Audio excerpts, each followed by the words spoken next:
Iqembu ANC lithi angeke libe nozwelo kulabo abanindeka emacaleni obugebengu kanye nenkohlakalo njengoba izikhulu ezine zaleli qembu esifundazweni eLimpopo zithinteka emacaleni ahlukene aphambene nomgomo wokuziphatha kwamalungu aleli qembu.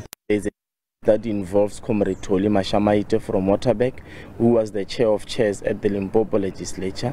He has been made to step aside on that responsibility as a chair of chair. As a province of Limpopo, we do not have any exception. Where there are cases of stepping aside, we will implement that fully. Leli qembu lizophinde lithathele izinyathelo amakhansela ayishumi-3 angaphansi komasipala iLiphalale asolwa ngokungahambisani nomyalelo weqembu ngesikhathi kuvotelwa imeya. The Provincial Disciplinary Committee of the ANC had already found 5 of the councillors guilty of gross misconduct for having defied the party.